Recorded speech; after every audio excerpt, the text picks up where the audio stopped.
Olá, amigo e amiga varejista, tudo bom com você? Um prazer enorme recebê-lo mais uma vez aqui no nosso 360 Varejo Cast. Para você que já nos conhece, muito legal recebê-lo de novo. Aqueles que e aquelas que ainda não nos conhecem, a gente trata de assuntos muito legais e a nossa proposta aqui é contribuir para o seu negócio, para que você tenha mais informações sobre o que está acontecendo no mundo do varejo.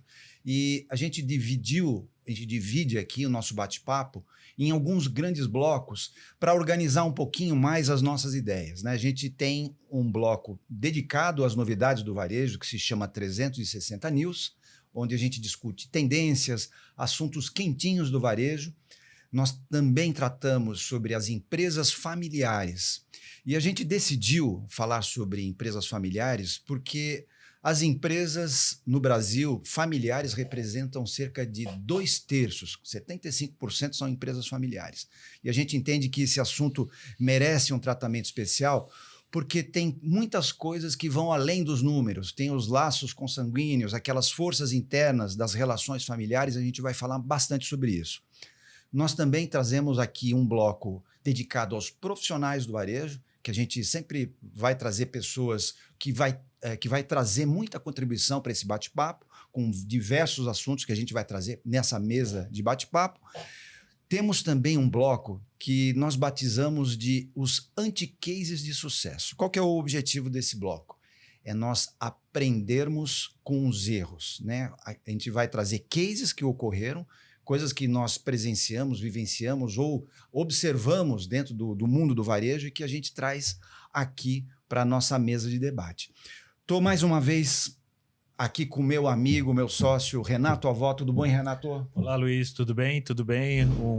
Sejam bem-vindos aí todos varejistas que nos ouvem pelas plataformas de áudio ou que nos assistem pelo YouTube e os diversos canais aqui do 360 Varejo Cast.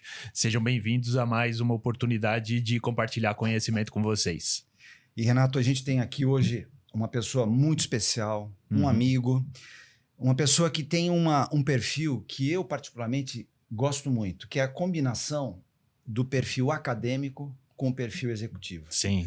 Então você tem os dois lados, digamos, o lado da execução e o lado mais cerebral do mundo acadêmico. Nosso amigo Marcelo Ermini. Olá. Puxa, que prazer ter você aqui conosco. Não, o prazer é meu e é bom quando a agenda funciona e dá tudo certo. O assunto varejo é um assunto apaixonante, viciante, né?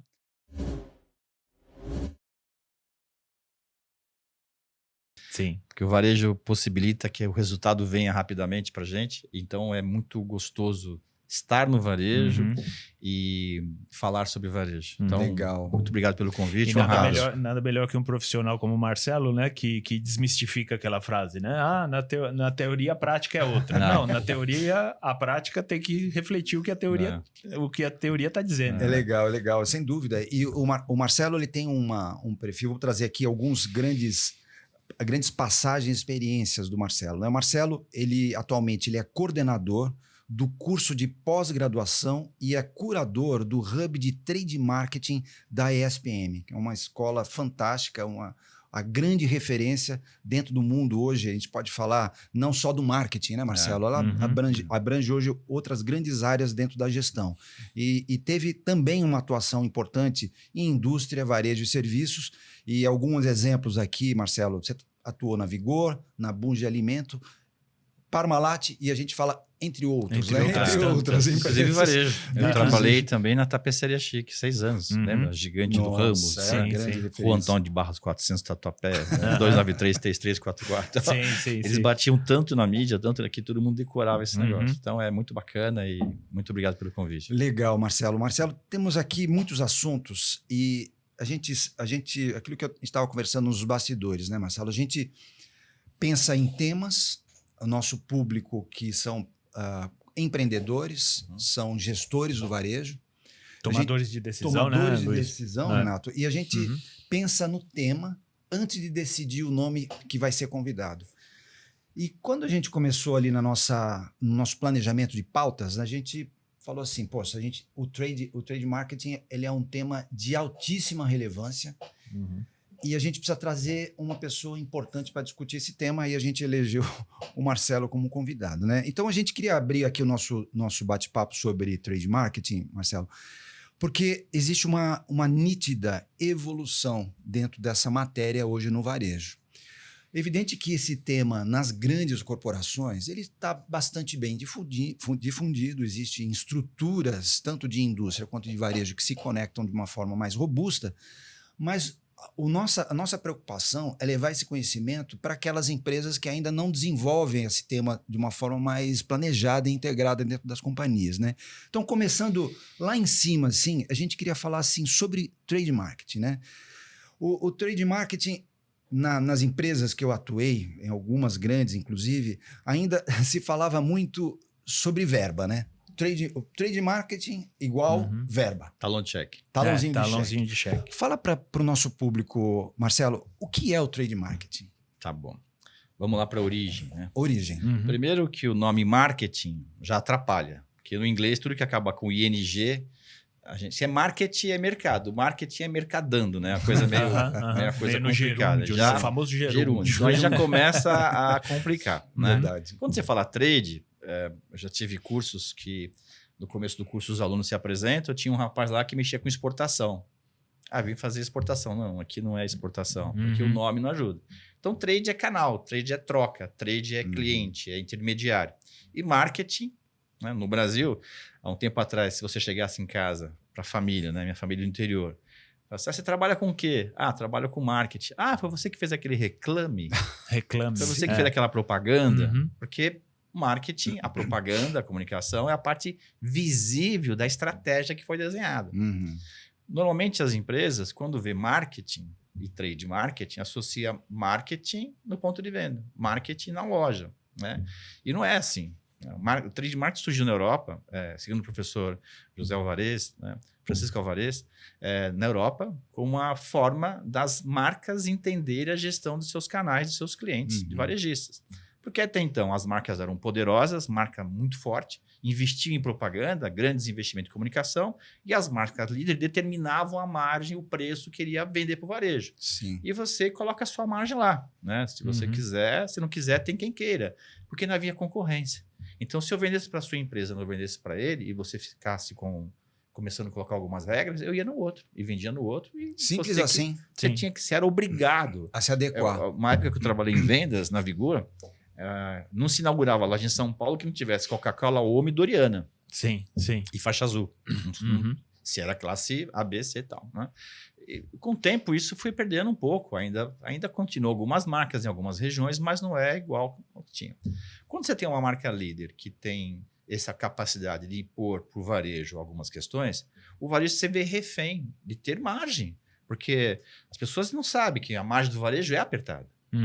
Né? Quando você compara um balanço de um varejo e de uma indústria, a indústria tem muito mais ativos do que o varejo, que são lojas alugadas, gôndolas e um abraço. E a reclamação do cliente é no varejo, né? O preço varejo, da Coca-Cola, o preço do ovo, é ladrão, etc. Tudo mais tal. Exatamente. Né? Havia uma frase no Pão de Açúcar, que eu acho que era do Abílio, que dizia assim: o preço de venda, quem determina é o mercado. Cabe à indústria fornecer condições para que eu estabeleça... Consiga trabalhar com aquele produto. Eu não vou lá na sua fábrica me meter na sua planilha de custo. Então não se meta na minha. Então fica na tua. Agora, se o seu produto, com a minha marca, com a minha margem, na minha loja, é incapaz de oferecer interesse do consumidor, é você que errou na sua estratégia. Começa uma inversão de poderes. É uma outra coisa. Então, o seu preço de venda na ponta não está absorvendo a minha margem, que você tem que respeitar a minha margem. Então, o problema maior sempre fica essa briga. Quem vai ficar com Mary? Mary é a margem. É a margem. Quem fica com um pedaço maior dela, exatamente, né? No caso da Europa, que é onde surgiu o trade, com o surgimento de outras marcas e o fortalecimento do varejo, o varejo que era de uma cidade, abriu na outra cidade, em outro estado, em outro país, o varejo começou a ficar forte. Para falar assim, para eu poder enfrentar essas grandes marcas, eu tenho que ser forte. E ao ser forte, ele falou assim, é Coca-Cola? Você não quer me vender? Ou fulano de tal, você não quer vender? Concorrente número 2. Sim, filando. Então, quem viabilizou esse processo foi o varejo, que abriu espaço na gôndola, né, para que outras marcas chegassem. E se não fosse a segunda, seria a terceira, quarta, quinta. E no momento que você coloca várias marcas, banalização, perde o poder das grandes marcas, viabiliza a marca própria. Perfeito. Já é a porta de entrada para a marca própria. Sabe aquele iogurte com sucrilho, Mix Vigor? Sim. Eu que inventei aquele negócio lá 30 e poucos anos atrás. Legal. Né? E feliz da vida, 20 e poucos anos, tive uma bela ideia. Até hoje em linha, né? Até hoje em linha. Até hoje as pessoas lembram disso, né? E o que aconteceu? Vamos lá apresentar para o varejo, uma grande rede de varejo aí.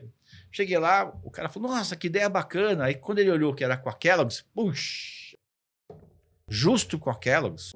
A Kellogg's tinha 90% do mercado. Nossa, esses caras são difíceis de negociar, eles não fazem negociações, eles nem vêm aqui, não estão nem aí pra gente. Nem me atende direto, Nem me atende Para nós da Vigor, que éramos a quarta marca em São Paulo, né? Era Danone, Nestlé, Paulista e Vigor, era uma glória poder estar num lugar privilegiado associado com a marca Kellogg's. Sim. Era mais importante ter o tigre daquela na embalagem do que qualquer outra coisa. Né? Eu falei assim, puxa vida, tinha tantas outras marcas boas aí que você podia colocar os cereais em cima, sucrilhos em cima e tal, né? Então o varejo não gostava de marcas líderes porque elas impunham condições. Quando o varejo se fortaleceu, ele falou, peraí, não é mais assim não. Esse preço não me interessa, essas condições não me interessam. Então você está fora de linha. Não, vou comprar de outra empresa, vou fazer outro serviço. Então a indústria se viu obrigada a desenvolver estratégias para entender esse varejo. Então, pelo que eu estou compreendendo, então, a partir do momento que o varejo começa a se estruturar, se fortalecer, ele começa a equilibrar forças, não é isso, Marcelo? Então, é nessa dinâmica que você precisava desenvolver um plano mercadológico para uma região geográfica, que não era mais suficiente. Eu precisei desenvolver planos mercadológicos para os clientes que estão naquela região geográfica. Então, eu tenho aqui 2 lojas. Essa loja está atrelada com os meus princípios de posicionamento de marca, esta não está. Então, por que eu vou dar um tiro de canhão? Eu vou dar um tiro nesse cliente. E falar na mídia que vá nesse cliente que lá tem o você produto. Encontra. Então, eu precisava desenvolver planos. Mas o profissional de marketing, ao fazer esses planos, ele não entende muito a dinâmica do varejo. Precisava ter um profissional que tivesse formação em vendas ou conhecimento de vendas para entender essa dinâmica de como que funciona. Então, a área de trade marketing ela foi inspirada no conceito de marketing, as estratégias de marketing e também na operação de vendas. Então, executivos que têm vivência em marketing e vivência em vendas dentro das grandes indústrias. Legal. A gente tem uma missão aqui que a gente gostou. A gente gosta sempre de contribuir para quem tem a oportunidade de nos ver através do YouTube, das outras plataformas. A gente gosta muito de trazer alguns tópicos aqui. Então, a gente fala muito aqui nesse tópico sobre missão, né? Nesse template aqui, a gente fala que a missão, né, do trade marketing, né, dentro de uma empresa varejista é fazer com que o consumidor perceba os produtos nos principais canais de venda e tome sua decisão de compra com a melhor experiência positiva, né? Sendo assim, a gente fala sobre planejamento, a disposição e organização dos produtos nas gôndolas e pela loja, que assim pode melhorar a percepção e o contato entre clientes e marcas. Então, é muito além do chequinho, né, Marcelo? Muito além, muito além. É estratégia, sobretudo. Esse é o problema de pensar em marketing como comunicação apenas e não como estratégia. Legal. Isso tem a ver com a posição na gôndola, a altura na gôndola, a posição no corredor, se é na ponta de ilha, se é no meio. Se é na ilha. Logo que você vira o corredor que tem uma ponta de gôndola, que é interessante, uma oferta ou não uma oferta, existe uma zona de silêncio, uma zona morta, que a pessoa está pensando, será que eu fiz um bom negócio? Então ela vai andando e aquilo que está ali na sequência... Ela não enxergou. Ela volta a pensar no meio do corredor, que tem uma chaminé lá. Legal. Outra posição. Isso é ciência. Isso foi estudado. Né? Eu fui diretor do Popeye, Associação de Merchandising do Brasil, durante 12 anos. Isso é estudado profundamente. Tem pessoas sérias estudando isso. Né? Tem vários recursos de câmera que bota no óculos para você ver os olhos do consumidor para onde que ele está olhando, quanto que é a pupila dilata. Então, isso é estudado, isso é ciência. Então, este conhecimento precisava ser administrado por um outro profissional. Marketing ainda muito preocupado com a estratégia da marca, marketing visionário, o longo prazo, vendas preocupado com o curto prazo, esse mês, por isso que eles brigam tanto, né? O marketing, dia, né? O dia, hoje, a semana, o mês. Como foi o final de semana, muda a estratégia, e marketing que as pessoas vão consumir em 2010. É uma visão mais... Plano de 2 anos. O que elas pensam na minha marca, construção dessa marca e tal. Tá. Então, o marketing olhando no longo prazo, vendas olhando o mês, o dia, a semana, precisava que alguém fizesse esse meio de campo. Havia um hiato aí, né? Havia tradução um buraco disso. aí, né? Ô, Marcelo, a gente queria te convidar agora para a gente falar sobre uma imagem que eu acho que reproduz muito essa visão de drone que a gente tem do trade marketing, olhando de cima, né? Para a gente discutir um pouco dessas interfaces. Em torno dele, Marcelo, comenta um pouquinho dessa dinâmica, dessas forças que interagem em torno desse bem comum que é atender o consumidor final. Então, você veja. As indústrias tinham marcas fortíssimas e investiam muito na relação com o consumidor. Nós tínhamos a interface com o consumidor. Isso é marketing do consumidor. Isso era forte. Sim. Grandes investimentos das grandes marcas, poucos concorrentes. Nas grandes mídias, TV, jornais e assim Toda vai, a possibilidade. Né? Década de 70, década de 80. O marketing que nós conhecemos, os primeiros textos de marketing em 1904, 1907. Início do século XX. Mercado americano, né? Começa a falar de publicidade. Né? A gente lembra da década de 60, o marido lá da feiticeira era publicitário. O Stephen. Né? E todos os problemas do chefe dele, o Larry, que aprontava mil e uma. Larry Tate. Ele vivia com aqueles cartazes, como chamava? As historinhas dos filmes lá, tem o nome. Não é o layout, Blackboard lá. Não, enfim. Esqueci. Então, isso era publicidade, década de 60, 70 e começa a tomar um outro volume. A escola que eu trabalho, a SPM, foi fundada por publicitários há 70 anos atrás para formar publicitários para as agências que surgiam no Brasil. Isso é normal, essa é a vocação da escola, formar profissionais nas mais diversas áreas, como você falou. Né? Pega esse contexto da relação forte do marketing com o consumidor. Só que o varejo percebeu, primeiro na Europa, depois nos Estados Unidos, como diz o professor Francisco Alvarez, né? E finalmente no Brasil, né? Essa construção de marcas passava pelo canal, pelo varejista. E esse varejista falou, pera um pouquinho só. Qual é o problema? A margem está ficando na indústria e eu não estou conseguindo sobreviver. Então, eu preciso me fortalecer. Eu preciso expandir. Porque como é apertada a margem do varejo, né? O investimento que ele faz é em capital de giro, mercadoria parada. Eu preciso fazer a mercadoria girar. Sim. E, se possível, 1, 2, 3 vezes antes que eu pague a primeira duplicata. Opa. Porque senão eu vou ter que botar no meu bolso lá. Sim. Esse é o ponto. Então, o varejista falou, eu preciso melhorar minhas relações com os meus clientes, eu preciso expandir as minhas lojas para que dessa maneira eu tenha o poder de força, poder de compra com as indústrias. Então, o contexto mudou totalmente. Então, as marcas falaram, pera um pouquinho só. Além de cuidar da interface com o consumidor, eu precisei melhorar a interface que era restrita, vendedor-comprador. E aí começam aquela mudança de história. Antigamente, vendedor-comprador parceiros, vendedor-comprador agressivos. Nós sabemos das histórias de redes que falavam, exija das pessoas, bata na mesa, ameace botar fora de linha. Esteja num andar acima, né? Um passo a acima, sua cadeira né? é mais alta que a dele, ele senta mais baixo, tal, umas coisas, porque ele... Deixa o vendedor esperando 3 horas e meia antes de famoso falar chá de cadeira. Chá de cadeira. Eu trabalhei na Tapeçaria Chique, numa rede de varejo. O seu Renato, que era fundador, ele trabalhava em compras. Ele falava assim pra gente, nunca deixe um parceiro nosso esperar aí. Nunca trate mal, leve eles para almoçar no nosso restaurante, porque o dia que ele tiver uma oferta, ele vai trazer para você, não vai para o seu concorrente. Então, essa relação varejo-indústria que tem que ser privilegiada.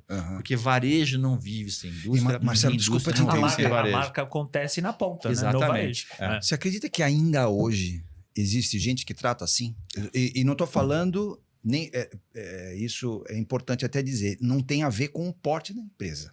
Não. Nós temos empresas, eu não vou citar obviamente, mas tem empresas dentro do setor, por exemplo, posso falar do setor calçadista, varejo de calçado, que até ainda nos dias de hoje ele trata assim o fornecedor. Mas é porque essa relação de conflito é porque a construção de um modelo de desconfiança suprema. Exato.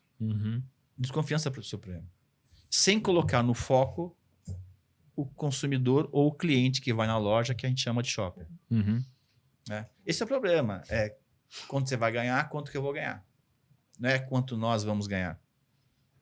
É a negociação tratada da pior forma possível, né? Eu estou negociando com você, mas eu desconfio daquilo que você está me falando e você é a mesma coisa. Você está negociando comigo e desconfia do meu poder de venda do teu produto. Falta transparência nos processos. Falta transparência. Então, essa interface indústria com canal restrita negociações, desgastante, às vezes, vendedor-comprador, cada um no seu papel, não era legal.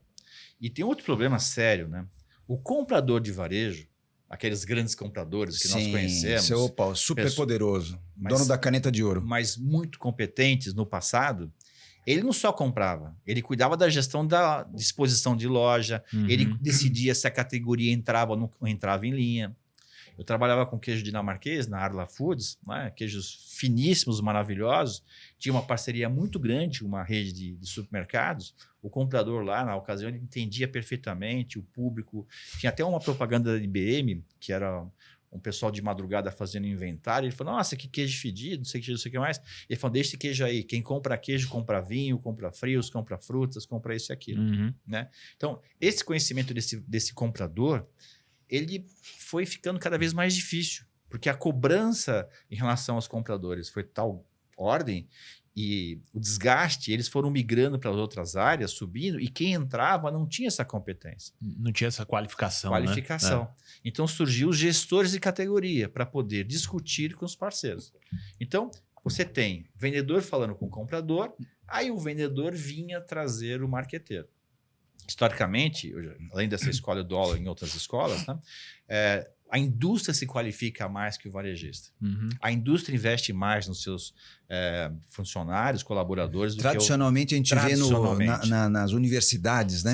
As cadeiras, você vê a indústria muito bem representada. Exatamente, né? Financiado ou não pelo patrão. Né? Porque o varejo, muitas vezes, o pequeno empreendedor ou o médio empreendedor está preocupado com o dia a dia, com o curto prazo, com a venda do dia, em abrir e fechar a loja, e aí o colaborador do varejo normalmente era sentido como mais competente quanto mais tempo ele ficasse na loja. Exatamente. Né? Não era medido por resultado. Ou mais agressivo. Aí esse meu gerente é muito bom. Ele abre e fecha a loja. Ele abre e fecha a loja. Muito bem. Agora, a competência dele de agregar valor no processo não era avaliado porque também não tinha tantos indicadores assim. Sim. Então, esse modelo de vendedor falar com o comprador e surgiu o marqueteiro para falar com o gerente de categoria, foi muito bom por um tempo. Só que conforme as redes foram ficando mais relevantes, mais importantes, não era mais suficiente. Então, na Europa, percebeu-se a necessidade de você ter um executivo com formação em marketing e vivência em vendas, ou formação em vendas com vivência em marketing, para que ele pudesse ir ao varejo e estudar esses varejos de maneira diferente. Uma coisa é uma loja na Vila Brigadeiro Faria Lima, aqui em São Paulo. Outra coisa é uma loja em qualquer lugar do Brasil. O Brasil não é só a Avenida Faria Lima, nem a Zona Sul das cidades que nós conhecemos. Ele tem a necessidade de estudar esses processos, estudar esses mecanismos. Então, primeiro lá, depois aqui, surgiu a função do trade marketing, que tem o papel de analisar não uma região geográfica, como eu já falei, mas as lojas daquela região geográfica, para ver se faz sentido dar andamento às estratégias de marketing desenhadas por marketing para aplicação no cliente. Eu brinco que o trade foi criado de uma costela de marketing. Imagina se viesse mais coisa, né? Puxa vida. O marketing fazer. Porque vai lá e cuida lá das relações, vai lá com o vendedor fazer uma negociação, tudo mais. Então, na Europa, o modelo que se expandiu é o modelo de um estrategista de marketing. Legal. Para desenvolver o marketing para o varejo, o marketing para o canal a qual eu represento. Isso é o modelo. No Brasil, que é essa relação aqui, indústria e canal, começou a ser diferente. A própria migração, a mudança nas famílias, porque quem vai fazer a compra nas famílias normalmente? Quem foi a primeira pessoa a ser responsável por abastecer os lares? O homem ou a mulher do casal? Para abastecer, o homem executa e a mulher pensa, né? Na verdade, se você pegar os filmes do Velho Oeste, quem ia para a cidade com a charretinha fazer compra era o homem. A mulher ficava no sítio lá e os índios vinham, atacavam e levavam ela embora, tudo mais tal. E que horário do dia que ele ia? Não sei. De dia. Porque ele era microempresário, empreendedor, porque ele tinha as vaquinhas, algumas coisas dele lá. É o dia porque não tinha energia elétrica. Sem dúvida, claro. Ele ia durante o dia, tá certo? E as lojas eram somente frequentadas por homens. Então não tinha serviço, não tinha atendimento, não tinha nada, não tinha concorrente. Tinha aquela famosa frase, tinha, mas acabou. Né? Temos, mas acabou. Tudo bem. Era o homem. Ele ia lá, saía com um produto para comprar. Vai lá comprar sal, cebola e alho. Ele ia lá comprar sal, cebola e alho. Foi aí que ele via a cerveja, esquecia tudo, voltava, a mulher falou, cadê? Não tinha. Né? Aí também era o homem que esquecia as coisas lá. Bem dessa época o negócio. Sim. Com a Revolução Industrial, homens nas fábricas, êxodo rural, as mulheres ficaram em casa. Os homens trabalhavam que dia? Horário. Das 6 às 6. Escuro, loja fechada, não tinha energia elétrica. Quem passou a frequentar o varejo? 1850, 1870. Mulheres. Só que elas não andavam sozinhas, elas andavam juntas, porque mulher que andava sozinha não era bem-vinda na cidade, não eram bem vistas. E os próprios compradores, vendedores de loja não tratavam bem. Tem um filme muito legal que se chama As Sufragistas, que trata dos votos das mulheres na Inglaterra, mas demonstra lá como que elas se organizavam para conquistar votos. O direito ao voto. Elas faziam manifestações, usavam uma roupinha, uma fardinha, uma taxa. E alguns varejistas, percebendo isso, começaram a apoiar, colocando vitrines, uniforme, dando descontos. Alguns não. Elas metiam pedra, você vê, elas atacavam as lojas que não apoiavam o movimento. Interessante a gente ver que tudo tem uma conexão. Questão histórica, né? Algumas lojas mais espertas, como diz Paco Underhill, começou a contratar filhas desses operários, filhas, para atender mulheres, porque as mulheres que iam sozinhas eram cantadas nas lojas, não eram desrespeitadas. Né?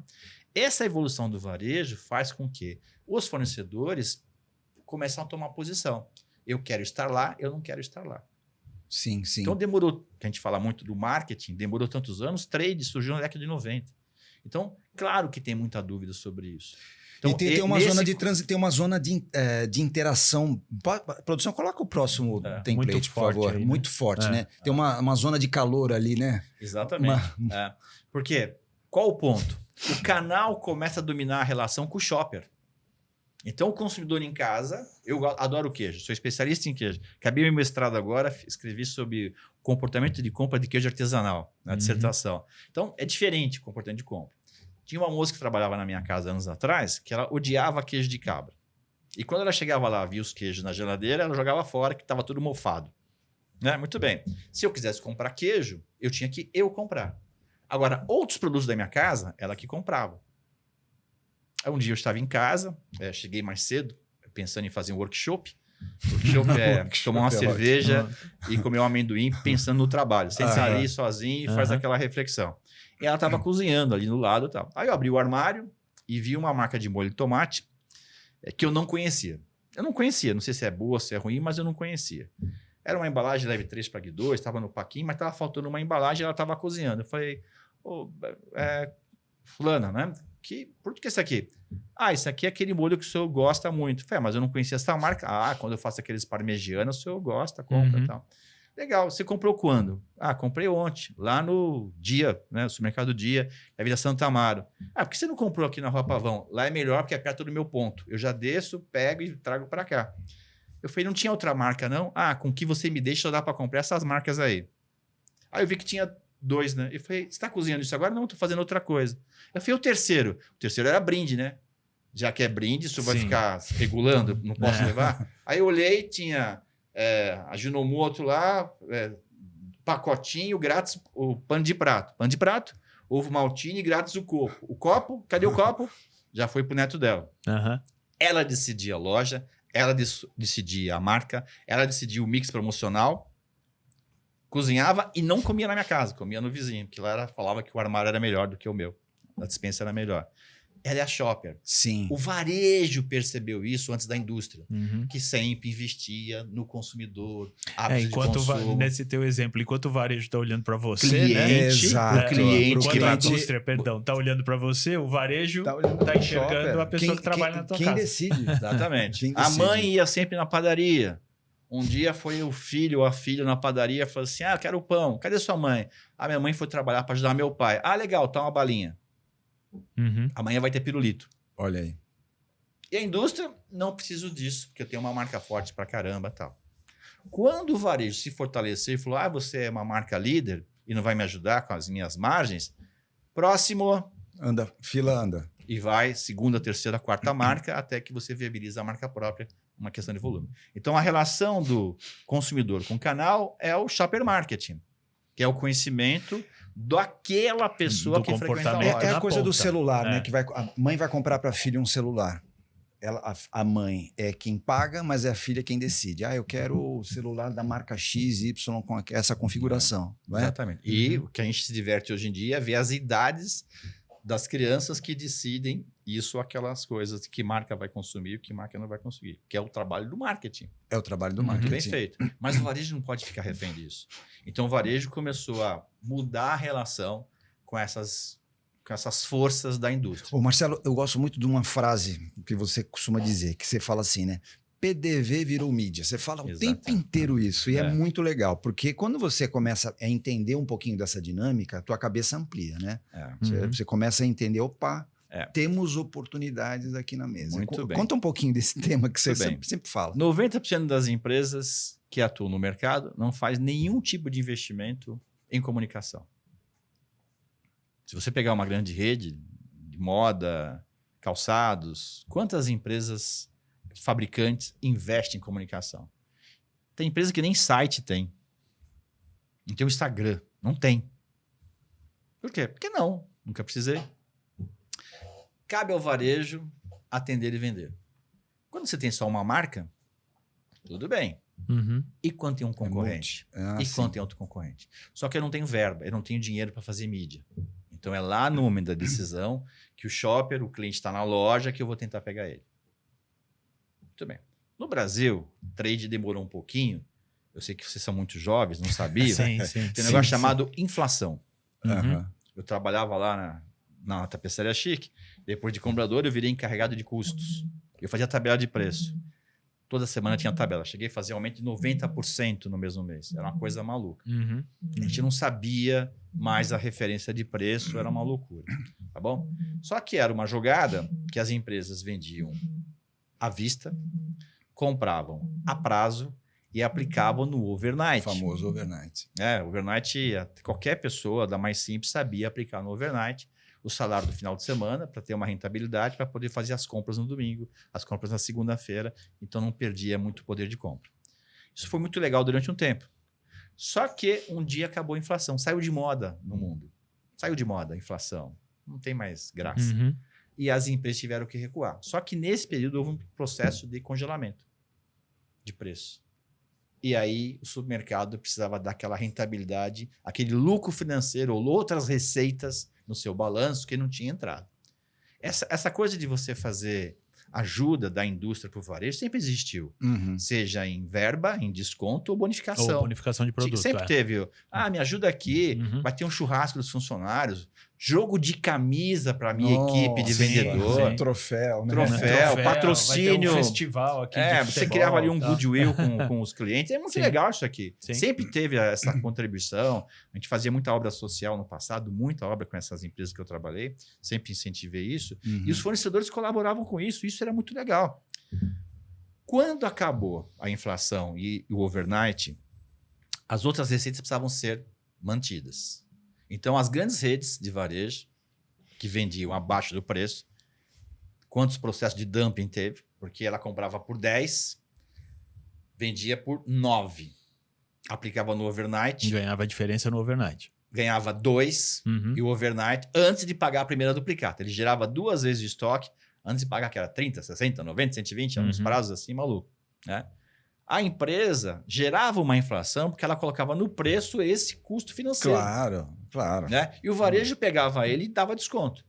Quando congelou, muitos dos varejistas estavam com preço abaixo do preço de custo. Aí veio pressionar a indústria. Algumas concederam desconto, outras não. As marcas, líderes. Eu precisava rentabilizar de novo o meu negócio. Aquelas verbinhas que eram... pede lá um jogo de camisa, virou contrato. Contratos que começaram 1% para te ajudar a fazer isso, 1% aqui, 1% ali. Tem produtos com algumas redes que chega a 35% de verba, 40% de verba. É fato isso. Isso é fato. Com o tempo, se você quiser vender aqui, tem que dar isso. Aí começaram a entrar os contratos. Só que com o tempo a indústria passou a repassar isso Para o preço. Para o preço. Claro. Sim, claro. Para o preço. Não tem mistério. Então, o varejo descobriu que ele tinha uma frequência de pessoas na loja dele muito grande. E pessoas, shopper, com decisão de compra. Então, se quer influenciar alguém, faz aqui uma comunicação. Faz aqui uma ativação de marca.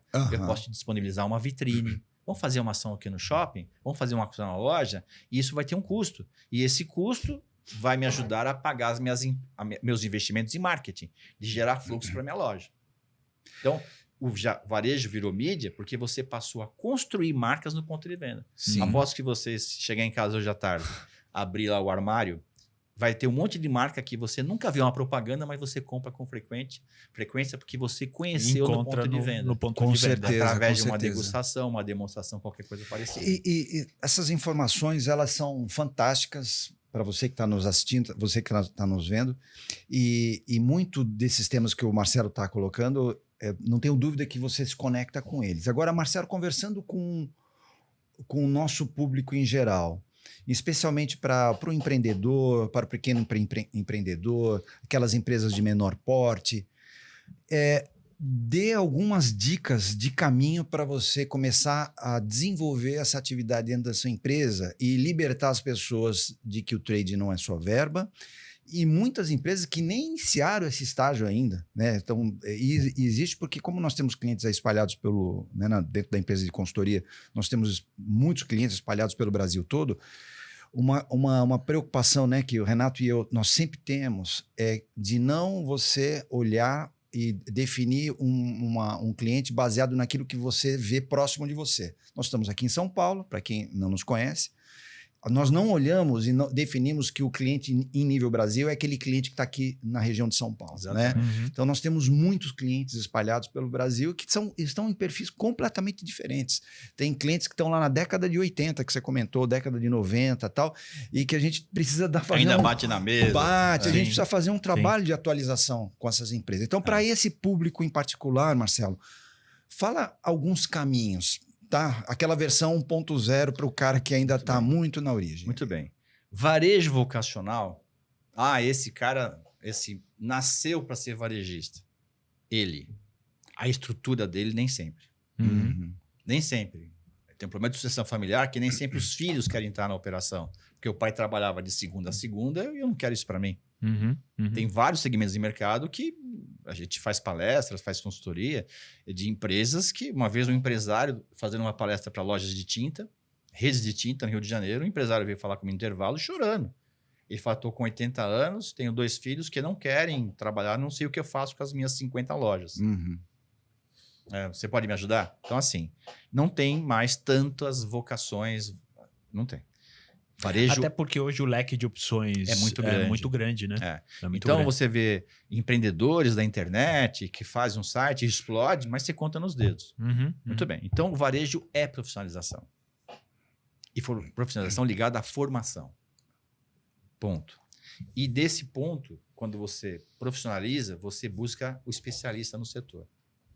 Sim. Então, assim como eu tinha um comprador no passado que era incrível, que era um ótimo comprador e que varejo obrigava ele, porque o fundador fazia isso, cuidava da exposição, cuidava da comunicação, cuidava do relacionamento. Até hoje, em empresas médias do varejo, é o fundador que é o grande comprador. Exatamente. Que é o principal comprador e tem uma equipe de compradores que só suportam ali. Suportam o dia a dia dele. Este comprador que está mais escasso no mercado, de você encontrar um cara que é estrategista de compra, através de laços, né? Ele ficou enfraquecido quando o vendedor estudou mais e trouxe o homem de marketing.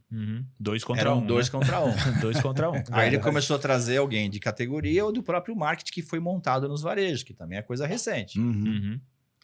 Passou um tempo, o homem de marketing falou assim, eu não consigo porque eu não sou especialista. Joga o banner de 2 metros que eu te mandei fora.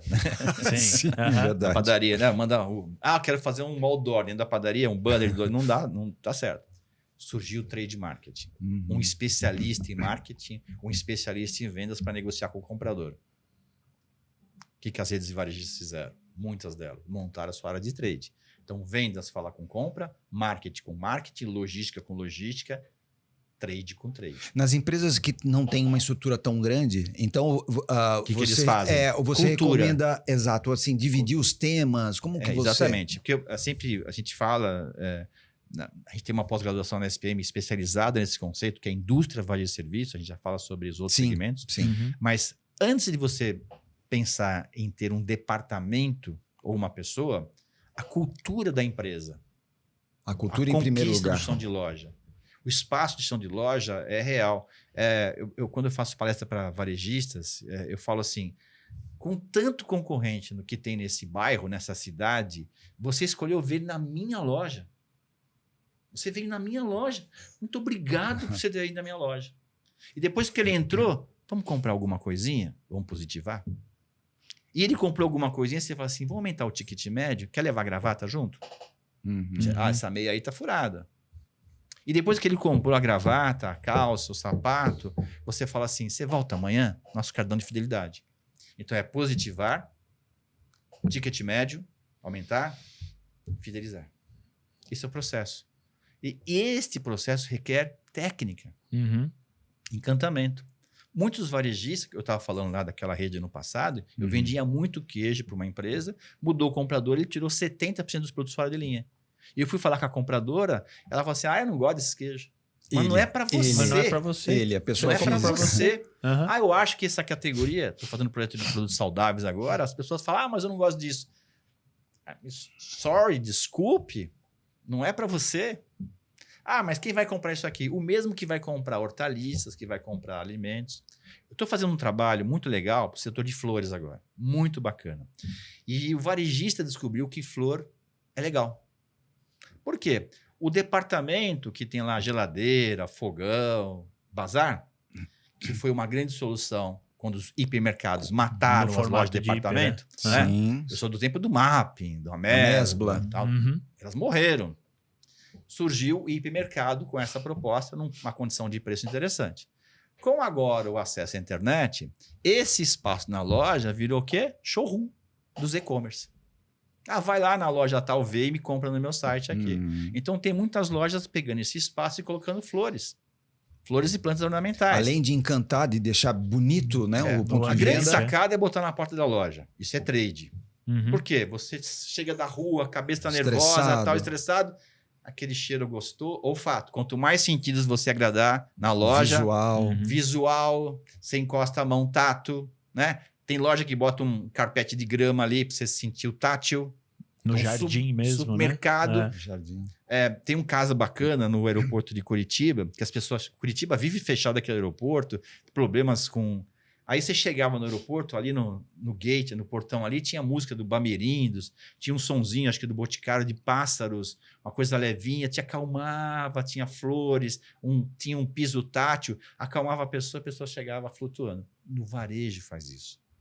Se você começa com a entrada de flores bem organizado, com cores, cheiro, trabalho, tudo mais e tal, você equilibra e gasta mais. Fica mais tempo na loja. Quem compra flor, compra produtos saudáveis, compra vinho. A pandemia deu uma cobertura maior para isso, porque na pandemia todo mundo trancado, todo mundo comprou um pet ou um vaso, uma samambaia, né? Para ficar se administrando, passando tempo assim. Ou começaram a fazer pão. O que o varejo tem que fazer? Ensinar as pessoas a fazer pão. As lojas de pet, ensinar as pessoas a tratar os seus cãezinhos, os seus animais. Eu vou me vestir aqui da persona do nosso espectador. Estou aqui me sentindo o representante aqui, que chegaria aqui nessa mesa e chegaria para o Marcelo. Marcelo, tem dinheiro na mesa? Tem.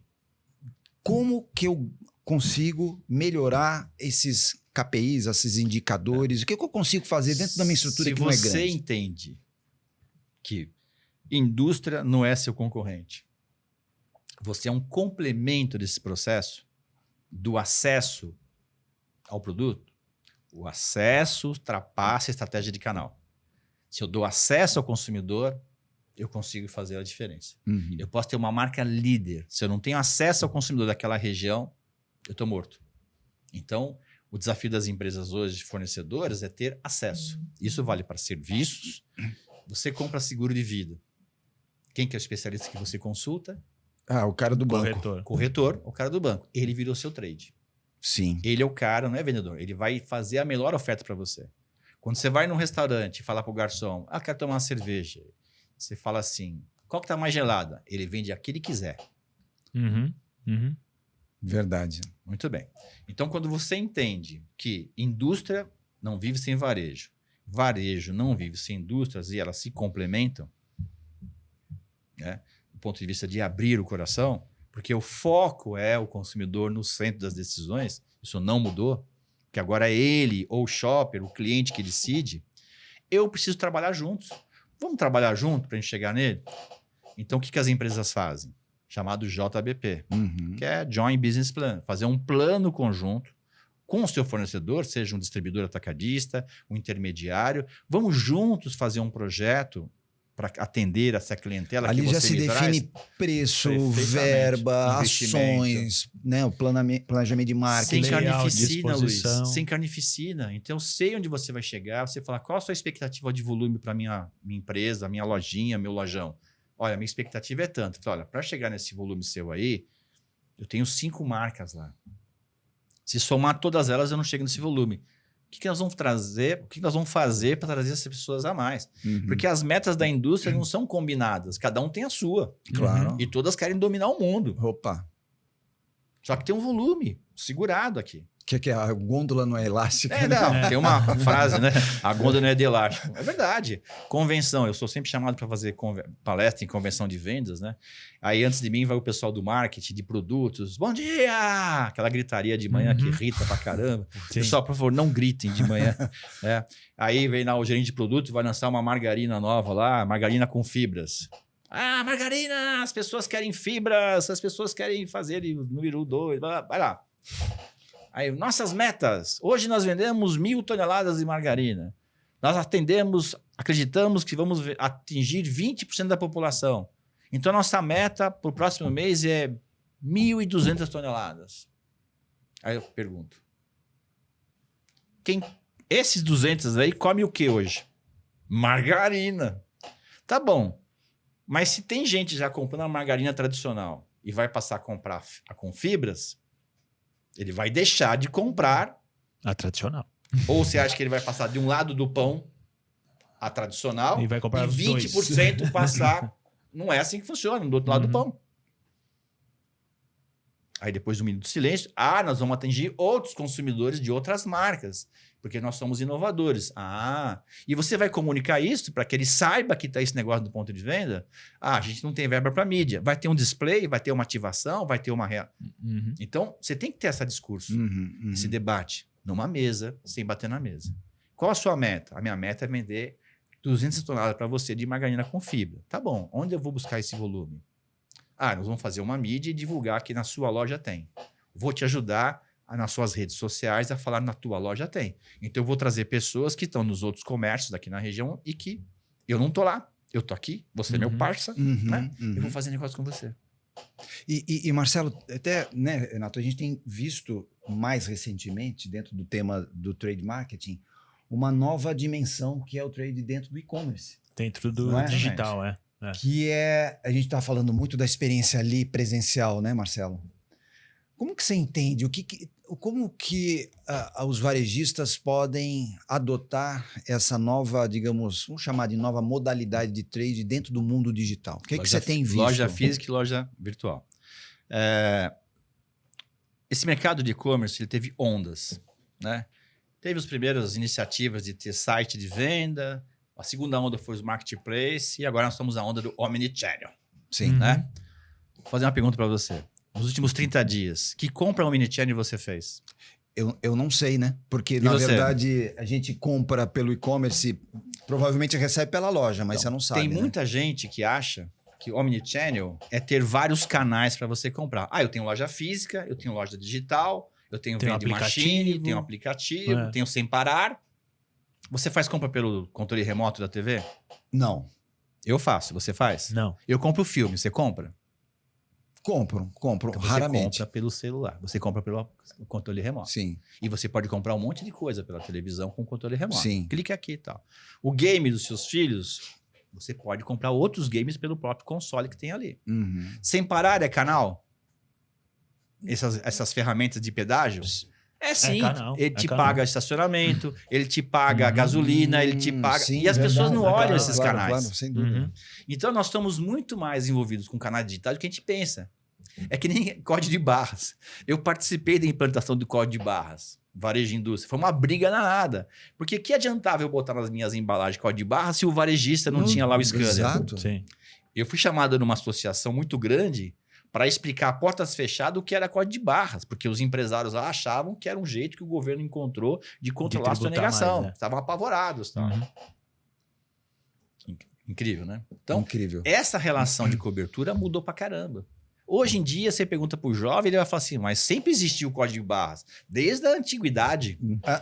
Ele acha que existiu. Desde eu sei o que eu passei para convencer o diretor lá a comprar aqueles códigos master lá, que custavam uma fortuna, aqueles códigos master. Tinha só um fornecedor no Brasil. Era horrível. Hoje é natural. Então, tem vários canais digitais que a gente até não conhece. Super apps, vending machine e tal. Agora, isso são canais. Quando você transita, compra aqui, retira ali, vai lá e busca para cá, quando você faz, aí é o tal do omnichannel, que não é tão comum assim. Primeira coisa.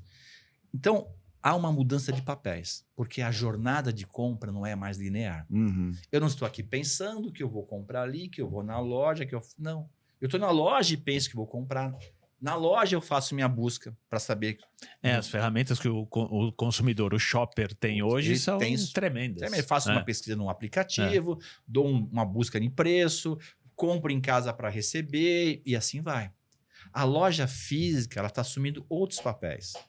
Não só de atender o público que vai lá, mas de ser uma dark store, uma loja que vai abastecer uma região, um fulfillment. Ela vai atender as demandas, seja para você retirar na loja, seja para você, a loja te entregar.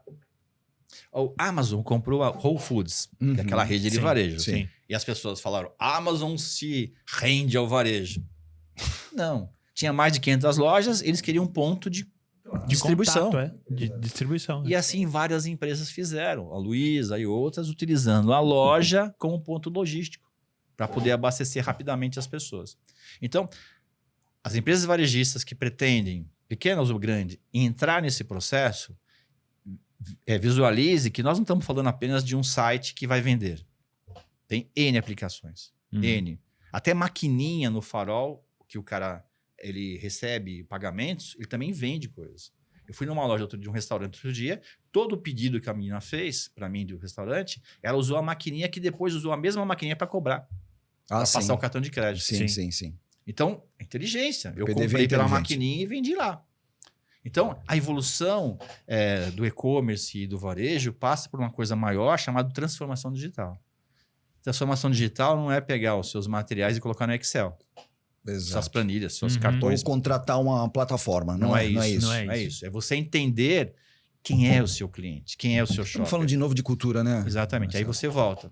E é isso que tem feito com várias empresas no mercado, busquem profissionais com formação e especialização. Legal. É por isso que está faltando tanto executivo de trade no mercado hoje. E eu queria explorar por aí, né, Renato? Sim. Oportunidades, né? Para quem deseja, né? Para quem tem interesse, porque o Marcelo, por ser uma pessoa do mundo acadêmico também, além de ter sido durante muitos anos executivo, ele traz aqui uma visão muito quentinha para aqueles que desejam ter uma formação de varejo. A gente fala isso todos os dias. Sim. A gente vê a tradição do varejo, a gente vê a passagem de bastão da primeira para a segunda geração. A gente fala muito de qualificação de pessoas, né? Do time, dos fundadores, da segunda, da terceira geração e assim por diante, né, Luiz? E a segunda geração, Renato, se ela não se cuidar, se ela não se preparar, ela vai aprender não só o que tem de bom, mas o que tem de ruim também. Sim, ela vai duplicar os vícios, né? Os vícios, E nesse contexto, Marcelo, o que você pode falar para o pessoal que está nos assistindo sobre essas oportunidades no trade marketing? Muito bem. Conta aí para nós. Primeiro tem que responder uma pergunta. Nós estamos aqui em São Paulo. Sim. Quero ir para a praia. Qual é o melhor caminho? Imigrantes. Ou Anchieta, dependendo. Não. Não é? Não é? Qual é? Qual a praia? Ah, sim. Em quanto tempo, Marcelo? Quanto você pode gastar? É verdade. Eu quero ir para Fortaleza, dinheiro não é problema, o mais rápido possível. Então a gente vai sair daqui, vamos no aeroporto de Congonhas, vamos alugar um avião, 1h30, 2 horas você está lá. É verdade. Primeira pergunta. Se eu não souber onde eu quero chegar, quanto eu vou gastar, quanto eu posso e quanto tempo, eu não faço nada. Eu não faço nada. Então, esses empresários de varejo precisam ter uma estimativa clara, planejamento claro, aonde querem estar daqui a tanto tempo. X anos. E quanto está disposto a investir, porque tudo é investimento. Eu quero autofinanciar. Você vai ter outros caminhos para percorrer, mas sim. Eu não tenho dinheiro, tempo não é problema, eu quero ir para Guarujá. Tá bom, você vai sair aqui andando, fura o trem, vai até Paranapiacaba, tem um caminho lá que algumas pessoas se perdem, mas você não tem dinheiro para pagar guia, mas fica olhando lá, aquela lagoa lá é o mar, desce aqui que você vai chegar lá. Tem uma taxa de perda no caminho aí. Tem uma quebra, tem uma quebra básica aí que está em torno de 20%, certo? Então você sabe onde você vai chegar. Para fazer trade marketing tem que estar claro onde você vai chegar. No momento que você tem claro que você tem parceiros fornecedores. Meu pai era vendedor. Eu sou filho do vendedor que casou com uma promotora. Por isso que eu fui ser trade marketing, para não ter briga na família. Sim. É marketing e vendas, né? Meu pai fazia região leste, Vale do Paraíba, de São Paulo e tal. Ele ia uma vez por mês no cliente. Tirava pedido, que era uma relação de confiança. Uma vez, eu tenho até um artigo sobre isso, que eu fui tirar férias, tinha que escrever um texto sobre o trabalho do meu pai. Eu saí com ele de madrugada, era novinho e tal. E ele chegou no supermercado lá, ajudou o cara a abrir. Primeiro tomou café com o cara, ajudou a abrir a porta. Eu lembro, depois a gente lembrou dessa história. Ele entrou e o cara falou assim, ô Giovanni, vê aí que eu preciso. Puxa, aí ele ia na gôndola, ele contava, ia no estoque, fazia, olha, precisa disso, isso aqui não vou te mandar não que você tem, vai dar problema e tal. Era acreditável. Acreditável. Absoluta de confiança. Tá certo? Muito bem. Se você tem fornecedores que ainda te inspiram essa relação de confiança, construção da relação de confiança, acima da relação comercial, né? Ou fornecedores que você consegue controlar, chama para a mesa. Olha, eu tenho um ponto de venda, eu tenho um canal, eu tenho essa clientela, eu tenho esse movimento, eu tenho essa categoria. Eu não adianta eu trabalhar com 15 marcas na gôndola. Eu quero trabalhar no meu espaço, quero explorar isso. Para isso eu quero crescer. Faz sentido na sua estratégia?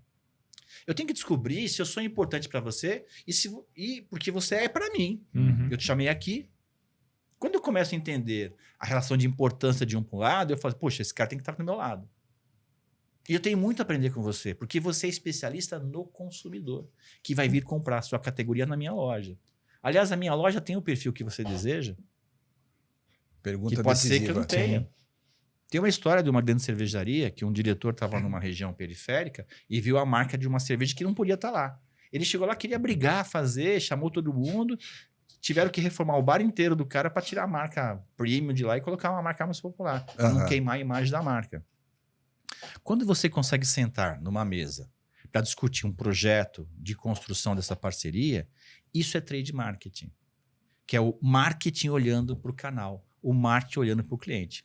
Isso vale para a indústria, vale para varejo e vale para serviço. Outro dia, Renato e Luiz, eu estava dando um curso, né, de trade marketing tradicional, aí tinha uma menina lá de um grande hospital aqui de São Paulo. Eu falei, o que você está fazendo aqui? Eu sou trade marketing lá.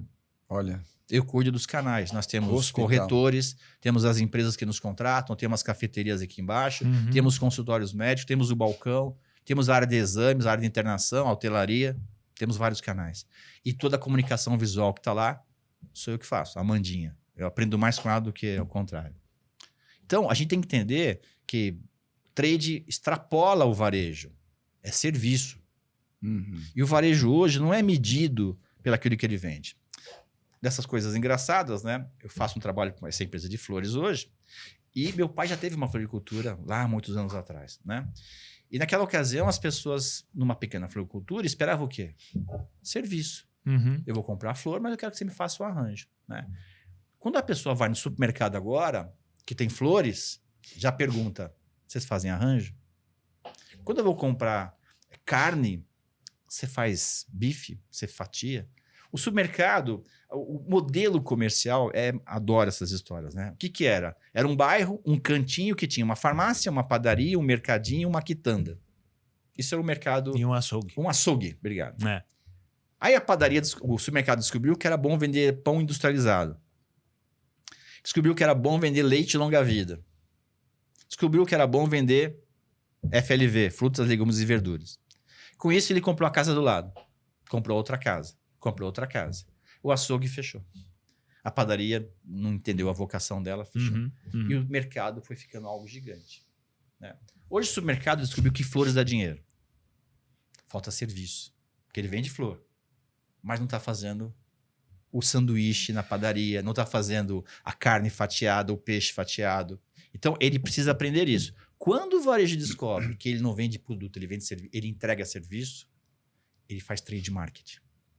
E Marcelo, fazendo já um merchan da SPM, né?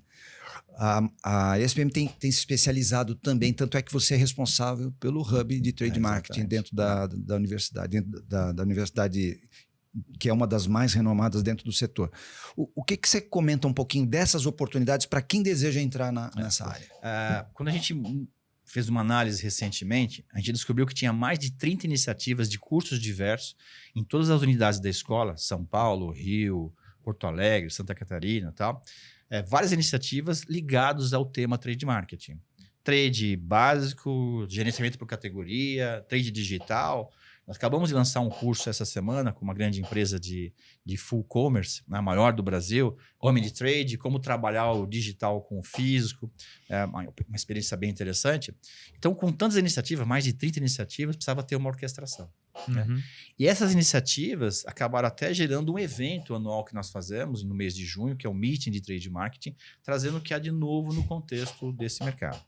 Então, lá nós temos cursos de curta duração, um perfil de público que não tem muito tempo, mas ele quer formar. Cursos de média ou longa duração, que é a pós-graduação. Nós estamos agora trabalhando a nossa pós-graduação, que começa no final do mês de agosto, vagas abertas, não sei se esse vai para o ar antes, né? Seria bom. E nós adaptamos agora para o modelo High Flex, onde o aluno escolhe, do varejo, se ele vai no presencial ou se vai no online. Que legal. Tá. Então, eu tenho uma aluna de uma grande empresa de cosméticos, perfumaria, que ela sempre sai atrasada, né? Ela vem assistindo no celular, chega na escola porque ela não abre mão de fazer o presencial.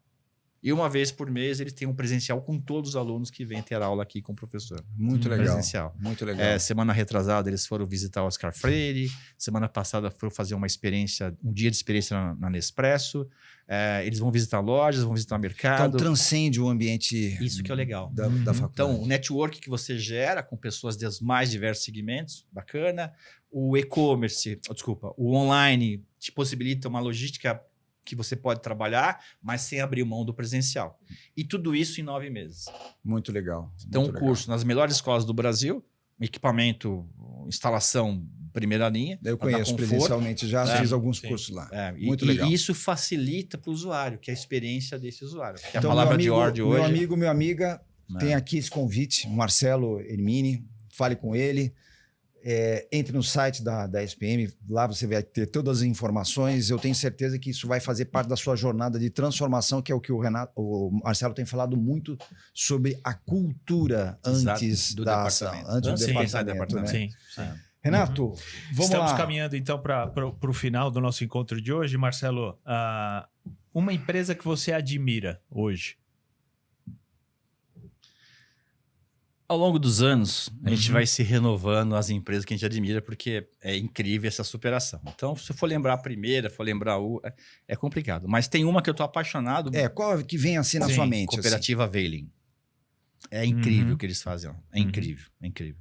Eu admiro os caras, são éticos, corretos, transparentes. O cliente decide se vai ser comprar direto, ou via um operador, ou via um distribuidor. O que eles fazem? Para quem não conhece, o que eles fazem? A Cooperativa Veiling é uma cooperativa, né? E o modelo cooperativo eu gosto muito, porque todos estão trabalhando num benefício todo. Eles intermediam a venda de mais de 400 produtores para o varejo. Então, em vez do varejista receber 400 notas, ele recebe uma só. Tá. E o preço é do varejista, combinado entre o varejista e o comprador, através de um leilão de flores. Recomendo pesquisarem sobre Veiling, que é leilão de flores de Olambra. Incrível. Muito bom. E junto com isso, fornece treinamento para florista, material promocional, experiência de compra diferenciada, calendário promocional. Então, eu tô apaixonado por eles. É incrível o que eles fazem. Qualifica, né? Exatamente. E um profissional ou uma profissional que você admira hoje? Eu acho que é quem me formou. Eu tive a sorte de ser funcionário da Vigor e lá tinha o vice-presidente, que é o Walter Montavanini, já nos deixou há algum tempo, e ele me treinou. Ele me chamava, eu tinha 20 e poucos anos, na sala dele, vice-presidente, senta aqui, à tarde. Ia tremendo para a sala do vice-presidente. Né? Eu ficava lá e fica quieto, assim, né? Eu ficava a tarde inteira com ele e ele recebendo pessoas da indústria, do financeiro, do marketing de vendas e tal. Aí no final ele falava assim, o que você achou? Eu falei, legal, tá bom, pode ir embora. Várias vezes ele fazia isso. E claro que muito do que eu faço hoje é inspirado nesse profissional. Sim, nesse exemplo, Walter né? Montavanini. Nesse exemplo. E para terminar, uma pessoa que te serve de exemplo na vida. A pessoa é difícil. A gente sempre pensar, porque a gente tem vários amigos, até profissional, a gente vai esquecer alguém, mas eu acho que é interessante. Mas quem me inspira? Né? Eu acho que a gente tem que viver na vida com um propósito. E o propósito associado é um legado que você pretende deixar. Né? Às vezes as pessoas falam assim, quando você nos deixar, que todos nós vamos deixar, né? Sim, o que você espera? Né? Eu espero que as pessoas falem, puta, perdi um amigão. Puta, perdi um filho, um pai. Que saudade que eu tenho do meu amigo. Eu acho que isso que faz a pessoa ser diferente. Né? E pensando nisso, eu penso numa pessoa que trabalhava muito bem, adorada pelos amigos, pelos profissionais. Até hoje as pessoas falam dela. Pela família, as pessoas todas que estão em volta, que é a dona Luzia Dalva Hermine. Sua mãe. Sua Puxa, mãe. que legal. Perfeito. Que bacana. Perfeito. Palavras finais aí, Renato. Palavras finais aí. Estamos chegando ao final, então, de mais um 360 Varejo Cast. Agradeço demais a presença do Marcelo Hermini. Acho que dá papo mais que a gente precisa encerrar, não tem como. Eu falo muito, eu sou apaixonado por varejo, então é mais fácil. Muito bom, excelente. E chamo aí a nossa audiência, quem nos ouve, quem nos assiste, a comentar esse episódio, a compartilhar com as suas redes, a compartilhar com seus amigos, etc. E a buscar conteúdo, buscar a ESPM, buscar o Marcelo Hermínio nas redes sociais. Como é que as pessoas te acham nas redes sociais? Marcelo Hermínio, Hermínio Marcelo. No LinkedIn tem 3 Marcelo Hermini. Os 3 sou eu, que eu fui esquecendo a senha. Sim. Mas o que tem mais seguidores lá é o verdadeiro. Então, é o oficial. É o oficial. É o original. E nas redes, Instagram, Facebook, eu tô por lá. Então, não percam também a oportunidade de conhecer um pouco do nosso trabalho enquanto 360 Varejo Consultores. Visitem nosso site, assinem, compartilhem, se inscrevam nos nossos canais e todas as nossas plataformas. E comentem, opinem sobre os conteúdos que a gente tem desenvolvido aqui para vocês. É sempre um grande prazer compartilhar conhecimento com esse universo do varejo nacional. Mais uma vez, muito obrigado, Marcelo, pela presença. Pelo convite, honrado. Excelente, muito bom. Até uma próxima, que não deve demorar, né, Luiz? Não deve demorar. Logo a gente chama o Marcelo a gente chama de novo. É porque a gente falou, assim, aquela famosa visão de drone, panorâmica, né? Tem muito assunto para a gente fazer. E acho que o varejo não pode perder a oportunidade, que nós falamos aqui, de ter a cultura do processo. Entender que o fornecedor não é seu inimigo. Se você tem uma relação de inimizade com o fornecedor, alguém está errado aí. Ou você revê isso, ou você para. Para que sofrer? A vida é muito curta. Sim. Muito bom, Sim. excelente. Muito Grande bom. abraço, meu amigo, minha amiga varejista. Até a próxima.